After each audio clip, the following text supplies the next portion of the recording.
पूर्णिमा के दिन एक दाना चावल का शंकर भगवान के शिवलिंग पर समर्पित करिए। एक बेलपत्र जिसका डंडी का मुख अपनी ओर हो, जहाँ से चावल चढ़ाया है, उस चावल के ऊपर अपनी कामना कर कर रख दीजिए और चंद्रमौली भगवान का स्मरण करिए। कौन से भगवान? शंकर भगवान का सर्वश्रेष्ठ सुंदर नाम है चंद्रमौली। चंद्रमौली भगवान का स्मरण करिए। अपनी कामना कर कर बेलपत्र समर्पित कर कर शिव जी पर एक लोटा पानी, एक जल पात्र समर्पित करो। कलश से जल चढ़ा दीजिए। नैनों में वो जल लगाकर अपनी कामना कर कर वापिस घर को आइए।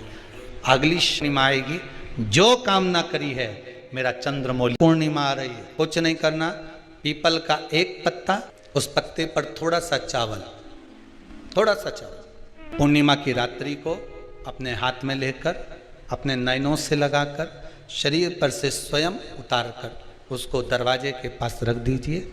पूर्णिमा की रात्रि को पूर्ण होने पर उस चावल को दूसरे दिन सूंघ कर बहते हुए पानी में डाल दीजिए। महाराज, कितने भी रोग से ग्रसित हो गए, पीपल का एक पत्ता 52,000 ब्राह्मण की साक्षी कराता है। महाराज बहुत ध्यान देना। पीपल के वृक्ष में स्वयं नारायण का, मेरे कृष्ण का वास है। स्वयं भगवान गीता के अंतर्गत कहते हैं कि मैं पीपल का वृक्ष हूं, नारायण उसी में बसते। 52,000 ब्राह्मणों का वासा एक पीपल के पत्ते में होता है। ये जितनी पूर्णिमा के व्रत हैं, जितने 12 महीने जो पूर्णिमा पड़ती है, पूनम पड़ती है, पर इनका यदि सही संबंध समझा जाए, इनके सही संबंध का यदि स्मरण करा जाए, इनके सही संबंधों का यदि वर्णन किया जाए, तो शिव और चंद्रमा के जो मिलन का केंद्र बिंदु है वही पूर्णिमा है। हम फिर निवेदन करेंगे, आज की जो पूर्णिमा है, प्रयास करो भोलेनाथ जी को एक श्वेत चावल का दाना शंकर भगवान को समर्पित जरूर करो। और रात्रि के समय पर जब चंद्र पूर्ण आनंद के साथ में हो, और यदि कोई शरीर में बहुत ज़्यादा कोई रोग ग्रसित हो गया है, कोई चर्म रोग हो गया है, कोई शरीर में कोई भयंकर रोग हो गया है, तो छोटी सी बेलपत्र शंकर भगवान पर चढ़ी हुई चंद्रमा की रोशनी में चंद्रमौलेश्वर महादेव का नाम लेकर औषधि के रूप में उसको चबा चबा कर खा लो। चंद्रमा की रोशनी में उससे वो औषधि का काम करेगी और तुम्हारे रोगों को समाप्त। चंद्रमौलेश्वर महादेव का स्मरण। कौन से महादेव? चंद्रमौलेश्वर। और चंद्रमौलेश्वर महादेव की। चंद्रमौलेश्वर शिव उपासना ये बहुत और आज तो सुंदर पूर्णिमा है, बाबा की बड़े आनंदमय स्वरूप है। चंद्र की रोशनी में आप लोग तो खीर खाते ही हो, पर साथ में एक बेलपत्र का प्रयोग भी जरूर कर कर देखो। वो आपकी जिंदगी में ना जाने कितने रोगों को समाप्त कर देगा, कितने रोग। और वो बेलपत्र छोटी लेना, ज्यादा बड़ी बेलपत्र नहीं लेना। छोटी सी बेलपत्र लो, शिव पर चढ़ी हुई श्री शिवाय नमस्तुभ्यम बोलकर चंद्र पूर्णता में जब हो, रात्रि के समय पर एक बेलपत्र चंद्रमौलेश्वर महादेव का नाम लेकर उसको चबा चबा कर,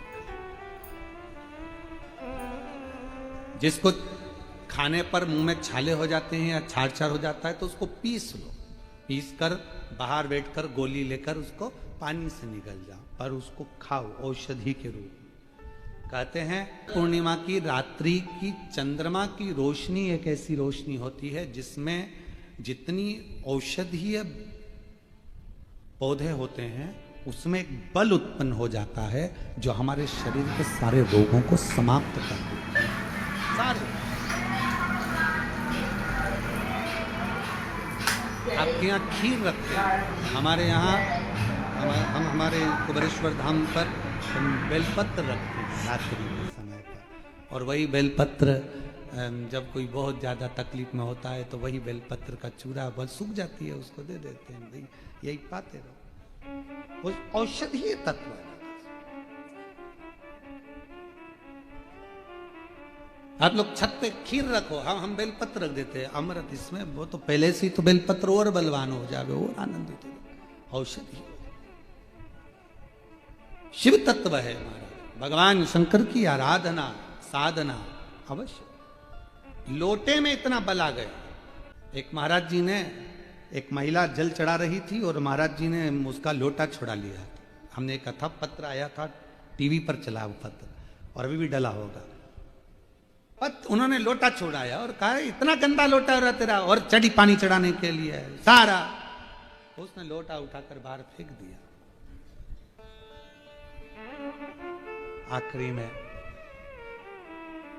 वो महाराज की गति जो बिगड़ी, पत्नी लेकर उसी महिला के पास गई कि पति को ये नेत्रों में अगर ज्योति कमजोर पड़ रही है, जाले पड़ने लगे, चश्मा बढ़ने लगा, रात को आंखों में जलन होने लगी, रात को नींद नहीं आ रही है, तो बैसाख के महीने में जो दुर्वा होती है, इस दुर्वा को तोड़ लाओ।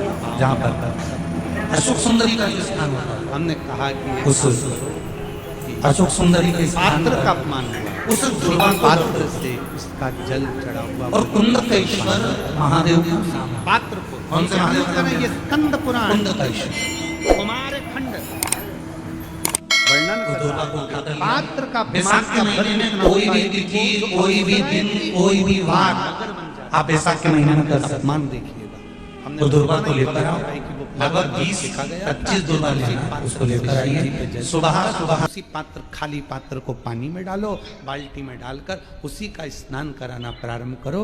आज वो ब्राह्मण देवता वापिस चलना प्रारंभ कर दिए, शरीर ने काम करना प्रारंभ। पात्र की बड़ी महत्व। तुम्हारे घर में दीपक रोज लगाते हो रोज? मंदिर में दिया जलाते हो, पीतल का, तांबे का, चांदी का, स्टील का, जो दिया तुम्हारे घर में होगा रोज लगाते हो। बत्ती रोज जलाते हो, 5 दिया होंगे तो कभी बदल बदल के मांझ कर, खासा कर धोकर उस दिए को लगाते हो। पर कभी विष्णु पुराण को पढ़िए, विष्णु पुराण में दीप की महिमा आई है, और विष्णु पुराण में जब दीप की महिमा को हम पढ़ते हैं तो उस दीप महिमा में वर्णन आता है कि दीप देव में इतना बल हो जाता है, रोज दीप लगता है भगवान के सामने, रोज उतारा जाता है, रोज बार बार उतरता है। उस दीप में इतना बल आ जाता है कि यदि कोई बीमार व्यक्ति है और उसका रोग समाप्त नहीं हो रहा, तो वो जो दीप है जब वो ठंडा हो गया, उसी दीप को पानी के अंदर डाल दिया जाता है और उसी पानी से उस व्यक्ति को स्नान कराना प्रारंभ कर दिया जाता है, तो उसका रोग समाप्त हो जाता है। इतना बल दीप में हो जाता है। तुम पूजन की सामग्री को, पूजन के जिस आसन पर हम बैठ कर जप करते हैं, बोलो आसन सिद्ध होता है कि नहीं होता? जम के तो बोलो। जिस माला पे हम जप करते हैं वो माला सिद्ध होती कि नहीं होती है? माला सिद्ध हो जाती, आसन सिद्ध हो जाता है, वस्त्र सिद्ध हो जाता है। कितना कितना भाव का। शास्त्रों का अध्ययन करने वाला व्यक्ति इस सब चीजों पर स्मरण करता है कि दीप, हम कहते हैं तुम्हारे घर में ज्यादा दीपक बढ़ाने की जरूरत नहीं है। जो तुम्हारे यहाँ 4-5 दीपक हैं उसी से आरती पूजन सब करा करो, उन दियों से, क्योंकि उन दीप में बल आते चलेगा, वो दीपक में शक्ति आती चलेगी। नजदीक है भगवान, कितना बल आता है जरा विचार करिएगा। एक पानी से तुमने कपड़े धोए, वो पानी तुमने बाथरूम में फेंका कि नहीं फेंका? जम के बोलो। एक पानी से तुमने बर्तन धोए, पानी फेंका कि नहीं फेंका? बोलो जम के। फेंक दिया। पानी वही था जो तुम्हारे नीचे हाक्सी का, हेडपंप का, ट्यूबवेल का, तुम्हारे नल का पानी वही था। वही पानी से कपड़े धोए, वही पानी से बर्तन धोया, और वही पानी तुमने शंकर जी को स्नान कराया। वही पानी तुम्हारे घर में जो भगवान थे उनको थाली में रखकर नहलाया। अब बताओ, जिस पानी से तुमने स्नान कराया वो पानी को तुम बाथरूम में फेंकोगे, नाली में फेंकोगे, गटर में फेंकोगे? नहीं, उस पानी को ले जाकर तुम कहीं पेड़ के नीचे, क्यारे में, तुलसा में, जहां अच्छी जगह होगी वहां डालोगे। क्यों? क्योंकि वो पानी भगवान का स्पर्श कर लिया, इसलिए पूजनीय हो गया।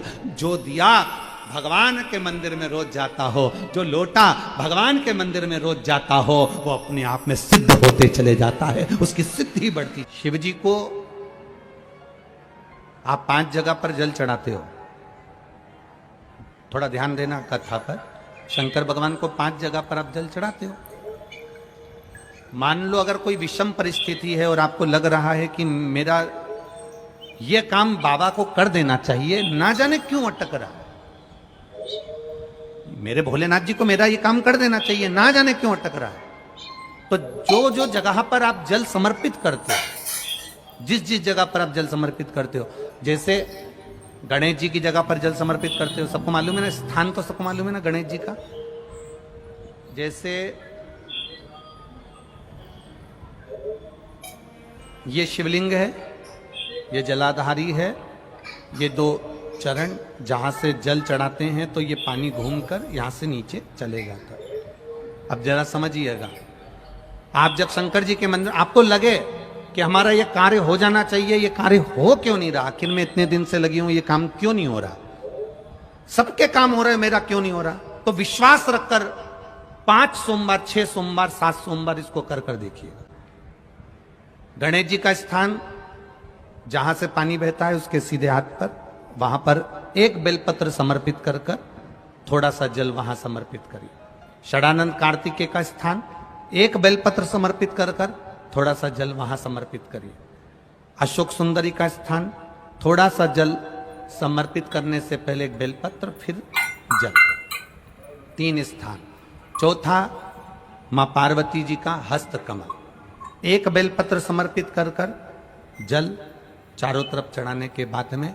5वां, शिवलिंग के ऊपर बेलपत्र समर्पित कर कर पूर्ण जल शंकर को समर्पित कर देना। ये 5 स्थान का चढ़ा हुआ जल आपके जो काम अटक रहे हैं, जो कार्य में आपको तकलीफ आ रही है, आप बाबा को बस एक बेलपत्र और एक लोटे जल में से 5 स्थान पर जल समर्पित करने पर आप तुरंत 2 महीना भी नहीं लगेगा, मेरा विश्वास कहता है 15 या 20 दिन में बाबा उसको स्वीकार करें। 15 से 20 दिन। पहला जल कहां चढ़ाना है, जम के बोलो जरा, गणेश जी वाला स्थान। दूसरा, कार्तिकेय वाला स्थान। अब इसको समझ लेना आप अच्छे से, हम ये नहीं कह रहे हैं कि तुम गणेश जी की मूर्ति पे चढ़ाओ, हमने ये नहीं बोला। हमने ये भी नहीं बोला कि कार्तिकेय जी की मूर्ति पे जल चढ़ाओ, हमने ये भी नहीं बोला कि माता पार्वती जी की मूर्ति पे जल चढ़ाओ।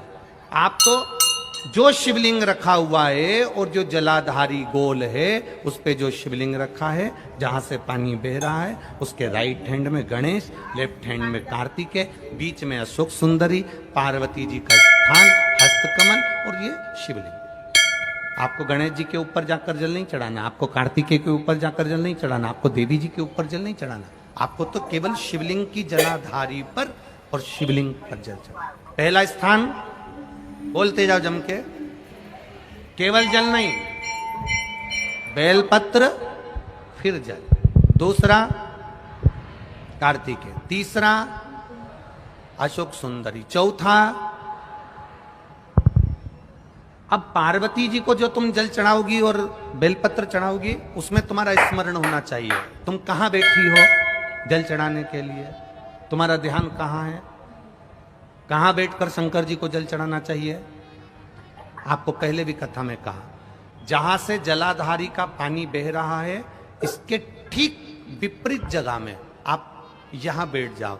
उत्तर दिशा में पानी जाता है तो आप दक्षिण दिशा में बैठकर उत्तर की ओर मुख कर कर बाबा के, मां पार्वती जी के हस्त कमल पर बेलपत्र रखोगी, जल चढ़ाओगी और वहीं से बाबा को तुरंत आनंद के साथ में बेलपत्र चढ़ाकर जल चढ़ाओगी। भले खड़े होकर या वहां जाकर तुम यहां पर जल चढ़ा दो, परंतु उसके बाद में जब आप जल चढ़ाओगी, जब बाबा पार्वती जी को जब बेलपत्र और जल चढ़ाओगी, तो आपका मुख कहां होना चाहिए, जहां से पार्वती, जहां से ये जल बहकर जा रहा हो, यहां बैठोगे तो जल जहां बहकर जा रहा है उधर की साइड तुम्हारा मुख हो जाएगा, उत्तर की साइड तुम्हारा मुख हो जाएगा और बाबा को आप जल समर्पित करो। तो पहला जल बेलपत्र गणेश जी, दूसरा कार्तिकेय जी, तीसरा अशोक सुंदरी, चौथा माता पार्वती जी का हस्त कमल और 5वें नंबर का जल भगवान शिव के ऊपर, अर्थात भगवान देवाधिदेव महादेव से प्रार्थना करते हुए कि तेरा ही दिया मैंने खाया पिया तेरा शुक्रिया तेरा शुक्रिया। बाबा से प्रार्थना करते हुए, बाबा से अपने दिल की बात कहते हुए, बाबा से अपने मन की बात कहते हुए, अपने हृदय की बात भगवान देवाधिदेव महादेव से कहते हुए, ये 5 स्थान पर चढ़ाया गया जल आपके मनवांचित फल की प्राप्ति करा देता है, आपको सुख का अनुभव करा देता है। 5 जगह पर चढ़ाया, कम से कम 5 या 7 सोमवार अवश्य चढ़ा। शंकर पर चढ़ाया हुआ एक चावल का दाना, एक मूंग का दाना, या एक बेलपत्र, या एक पुष्प, या एक लोटा जल, इसका फल कितना होता है ये आपके दुख की घड़ी में आपको मालूम पड़ जाएगा कि शंकर किस समय पर देता है। ऑक्सीजन हर कभी नहीं लगाई जाती है, लगाते हैं क्या हर कभी? अरे जम के तो बोलो। वेंटिलेटर पर हर कभी नहीं सुलाया जाता जब उस समय कुछ बचा ही नहीं है। अब लग रहा है डॉक्टर को कि इसका शरीर काम नहीं कर रहा, इसका शरीर किसी काम का नहीं रहा, अब इसका शरीर सपोर्ट ही नहीं कर रहा, तो फिर उसको ऑक्सीजन लगाई गई, फिर उसको आईसीयू में डाला गया, फिर उसको वेंटिलेटर लगाया गया, फिर उसको मशीनें लगाई गई कि अब इसका शरीर इसके बल पर चलेगा। उसी तरह शिव महापुराण की कथा कहती है, आपने एक चावल का दाना चढ़ाया, एक बेलपत्र चढ़ाई, एक लोटा पानी चढ़ाया, ये पानी का फल, ये बेलपत्र का फल, ये पुष्प का फल तुम्हें ऐसे ही प्राप्त नहीं हो जाएगा। भगवान देखता है जैसे डॉक्टर को लगता है कि अब ऑक्सीजन की जरूरत है, ऑक्सीजन लगा दो, अब वेंटिलेटर की जरूरत है, वेंटिलेटर लगा दो, अब इस चीज की जरूरत है, ये मशीन लगा दो। उसी तरह भगवान भी देखता है कि तेरे दुख की घड़ी में जब तेरे सामने कहीं काल मंडराने लगता है, दुख आने लगता है, तब भगवान भी तूने जो बेलपत्र चढ़ाई है वो ऑक्सीजन का काम कर कर भगवान तेरे काम को सपोर्ट देता है। तूने एक लोटा पानी चढ़ाया है, भगवान कहता है ये मेरे लिए वेंटिलेटर के बराबर। तेरे को तकलीफ आएगी, तेरे को कष्ट आएगा, तेरी बीमारी बढ़ेगी, तेरे को अगर धन की जरूरत पड़ेगी, तेरे को दुख आएगा, तो समझ लेना तूने जो एक लोटा पानी चढ़ाया है वो तेरे सामने आकर खड़ा हो जाएगा। ये जल खाली नहीं जा सकता, ये बेलपत्र खाली नहीं जा सकता, ये एक पुष्प जो भगवान को चढ़ाया गया है ये खाली नहीं जा सकता। तू जो चढ़ाया है वो तुझे प्राप्त होगा, जो तूने समर्पित करा है वो तुझे मिलेगा।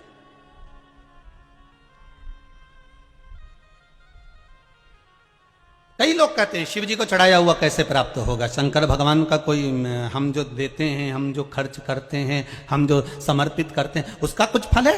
आपने अगर शिव महापुराण में 1 रुपया भी लगाया है, 1 रुपया भी लगाया है, तारीख लिख लेना, दिन लिख लेना, तिथि लिख लेना, और वही तारीख अगले साल मिला लेना कि जो तुमने खर्च करा, ये टेंट में, ये बिछात में, ये भोजन में, ये भंडारे में, ये बिछात में, ये पूजन में जो तुमने खर्च करा, उसको लिख कर रखना कि कितना खर्च करा और उसका कितना मिलता है वो अगले साल की यही तारीख और ये तिथि मिला लेना, यही तारीख और ये तिथि मिला लेना, उसका बढ़ोतरी कर कर कितना प्राप्त हुआ है वो आप मिला कर रखिए।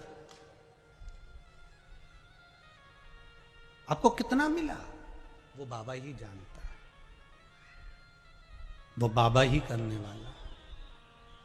तेरा ही दिया मैंने खाया पिया है, तेरा शुक्रिया है, तेरा शुक्रिया है। मुझे भोले बाबा ने बहुत दे दिया है, तेरा शुक्रिया है, तेरा शुक्रिया। मुझे बाबा ने जो दिया उसका धन्यवाद। श्री